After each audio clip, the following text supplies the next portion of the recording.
بسم الله الرحمن الرحيم. اللهم لك الحمد حتى ترضى ولك الحمد إذا رضيت ولك الحمد بعد الرضا. اللهم صل على محمد النبي الأمي وعلى آله وسلم تسليما كثيرا. صلي وسلم على حبيبنا Muhammad, s'il te plaît. Ton remède est en prenant Muhammad sallallahu alayhi wa sallam comme modèle. Ta réussite, Inch'Allah, sur terre et le jour où tu rencontreras Allah subhanahu wa ta'ala passe par ta'atullahi, l'obéissance d'Allah, wa ta'atu rasulihi, l'obéissance de son prophète Muhammad sallallahu alayhi wa sallam. Je n'ai plus besoin de te conseiller, mon frère, ma sœur, fillah, akhi, al-habib, fillah, ukhti, al-muhtarama, al-muwaqqara, fillah. Je n'ai plus besoin de vous le rappeler, s'il vous plaît. رب اشرح لي صدري ويسر لي أمري واحلل عقدة من لساني يفقهوا قولي. J'ai plus besoin de rappeler que c'est un dua de Moussa, notre prophète, grand prophète, qu'on respecte beaucoup, qu'on aime beaucoup et en lequel on croit beaucoup. Et notre islam, on ne peut pas être musulman soumis à Allah subhanahu wa ta'ala si nous ne sommes pas croyants. Le verbe croire est un verbe très faible. En ce prophète, tous les prophètes d'Allah subhanahu wa ta'ala, j'ai plus besoin de le rappeler, mais on va continuer à le rappeler, Inch'Allah. Salam alaikum wa rahmatullahi wa barakatuhu. C'est un miracle, cette salutation. Vous ne pouvez pas la trouver dans d'autres religions, quelles qu'ils soient, ni dans d'autres systèmes, quels qu'ils soient. Très très importante cette salutation. Salam alaikum wa rahmatullahi wa barakatuhu. Non façade, non perversité, non dérive, non malheur, la paix, la paix, la paix. Salamu alaykum wa rahmatullahi wa barakatuhu, la paix, la paix, la paix. L'islam, il vient d'une racine qui est salam. Salam, c'est la paix. Et ce n'est pas la petite paix qu'on entend à la télé, c'est une paix extrêmement globalisante. Bonjour mes frères et sœurs en humanité, que Dieu vous guide, qu'Allah vous guide, qu'Allah nous guide, qu'Allah guide par nous. Allahumma hdina wa hdibina wa ja'alna sababan liman ihtada. Agence matrimoniale, mon amour, que j'ai rencontré grâce à une agence matrimoniale. Depuis qu'on s'est rencontrés, grâce à cette agence à laquelle on a payé un peu de flous, un peu d'argent, un peu d'oseille, c'est ça, on s'est rencontrés ils nous ont organisé peut-être une rencontre, belle rencontre, chacun rencontre peut-être quelque chose, l'autre 5 minutes, ça parle rapidement, consommation hamburger aussi. Ça c'est chez les autres, on va dire, chez ceux sur lesquels on met tous les mots du monde. Oui, il y a beaucoup de façades, malheureusement, loin d'Allah subhanahu wa ta'ala, il y a beaucoup de façades. Donc vous savez qu'ils ont atteint toutes les variantes, ils ont inventé tous les systèmes dans ces agences matrimoniales aujourd'hui, c'est phénoménal ce qu'ils ont inventé. Mais ce qui m'intéresse aujourd'hui, c'est de parler de nos agences matrimoniales halalisées, et islamiques.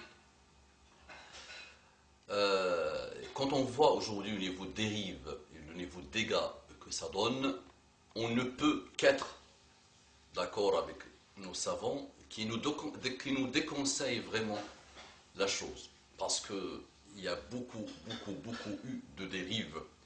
Et les dérives, ça fait un moment que j'essaie de les apprivoiser, c'est qu'à partir du moment où un homme et une femme commencent à se rencontrer hors du cadre défini, bordé par Allah, son prophète et sa religion, ça donne toujours des dérives.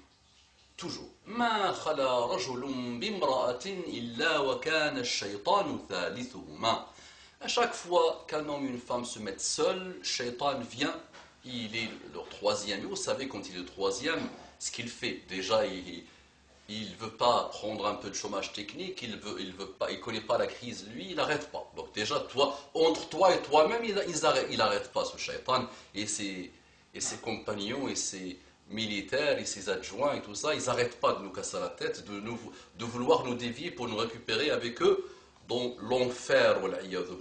كمثل الشيطان إذ قال للإنسان كفر فلما كفر قال إني بريء منك إني أخاف الله رب العالمين. Comme Shaitan, quand il a dit à l'insan, l'humain, kfur, ne soit pas, quitte la religion, ne soit mécréant.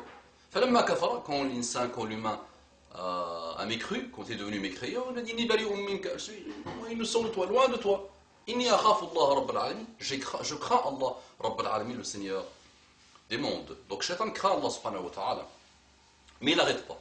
Donc, imaginez maintenant quand tu mets un homme et une femme, grâce à ces agences matrimoniales halalisées, islamiques, et qui ont poussé comme des champignons sur les dernières années, où j'ai pas besoin de vous dire, chacun connaît les histoires qui se sont produites dans son entourage, dans ce qu'il entend, dans ce qu'il voit, et chacune aussi sait ce qui se passe. Pourquoi?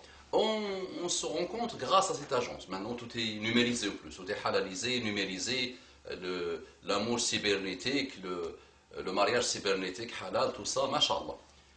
Quand on se rencontre grâce à ça, qu'est-ce qui se passe? Le père n'est pas encore informé, le wali de la femme n'est pas encore informé, souvent il n'est pas informé. Donc qu'est-ce qui se passe? C'est qu'on commence à...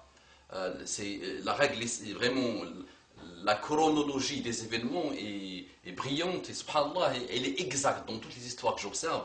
Et ce que j'ai vu, ce que j'ai lu, ce que j'ai entendu, elle est la même. On se rend compte dans cette agence, ok, cybernétique, ton mot de passe, tu payes avec ta carte bleue, blablabla. On se rend compte, on te donne son numéro de téléphone, tu as le choix en plus dans pas mal de choses. En général, il y a quelques-unes qui respectent quand même de ne pas trop mettre les photos, de ne pas trop se concentrer sur ça. Mais aujourd'hui, la photo, à partir du moment où j'ai le compte à elle et elle a mon compte à moi, c'est bon, on commence à changer. Et là, qu'est-ce qui se passe? Il faut que je te vois, envoie-moi ta photo s'il te plaît, il faut, ça c'est pas interdit, c'est pas haram, au contraire, ça jusqu'à là il n'y a pas de problème. Le fait de voir le futur époux ou la future épouse, même s'il est montaqiba, supposons, tu as le droit de la voir, il faut qu'elle enlève, tu as le droit de la voir, ça c'est notre religion qui est parfaite, machallah. Tu ne vas pas te marier avec quelqu'un qui ne te plaît pas, non. Mais, qu'est-ce qui se passe derrière? Besoin de ton aimer, ces inventions bonnes, extraordinairement bonnes, mais que l'humain utilise malheureusement dans la destruction et dans les choses mauvaises. Donc on commence à échanger par MSN. Les plus accrochés à leur religion, ok, au départ, elles commencent à chatter. La voix, vous savez, pas trop, hein, commence juste à faire connaissance. Jusqu'à là, okay. Connaissance de loin, ok. On a commencé à ouvrir les portes de Shaitan, et on commence à ce moment-là, on commence à s'échanger, à se dire, on a passé 1 mois ou 2 mois, parfois ça dure 6 mois, 7 mois comme ça, 8 mois de chat. C'est bien ça, c'est vraiment pas être du Shaitan jusqu'au bout du bout. Après, on s'échange, on commence à parler oralement dans les messages. Trop collé à l'ordinateur, on s'échange le téléphone. Et là, vous savez qu'est-ce qui se passe? J'ai pas besoin de vous le dire, j'ai pas besoin de vous faire un dessin. On s'accroche, on s'attache, oh, tu m'aimes, je t'aime, j'arrive pas à dormir, raccroche-toi la première, non, raccroche-toi le premier, non, j'arrive. Et là, petit à petit, alors qu'au départ, c'est des gens qui sont venus halaliser. Mashallah, on veut vraiment le faire, le halal. Et une fois que malheureusement tu ouvres les portes à ça, ton agence matrimoniale, comme le souk, attention, le défaut n'est pas en l'agence matrimoniale, le malheur il n'est pas dans la chose, sinon toute chose porte des choses mauvaises, des choses bien. C'est ce que ça donne derrière. Et malheureusement, dans ce type de cas, ça facilite rapidement l'évolution vers les pas de shaitan ou l'a'iyadu billah. Donc les amis, s'il vous plaît, réfléchissez beaucoup dans la manière avec laquelle vous voulez rencontrer votre, ce que vous appelez future âme sœur. D'accord? S'il vous plaît. Donc que ce soit une rencontre dans le souk, que ce soit une rencontre grâce à la famille, que ce soit n'importe quel type de rencontre ou agence matrimoniale, je vous dis, lancez vos recherches sur ce que disent les savants sur ce type de choses. Attention, ça mène vers le haram ou l'a'iyadu billah. Il y a eu beaucoup de débauches, beaucoup d'histoires malheureuses, beaucoup de couples. Vous savez déjà l'internet, qu'est-ce qu'il fait malheureusement dans ce domaine, les ravages que ça fait. Donc s'il vous plaît, réfléchissez, Allah yajazikum bi khair, faites confiance à Allah subhanahu wa ta'ala. اللهم صل وسلم على حبيبنا محمد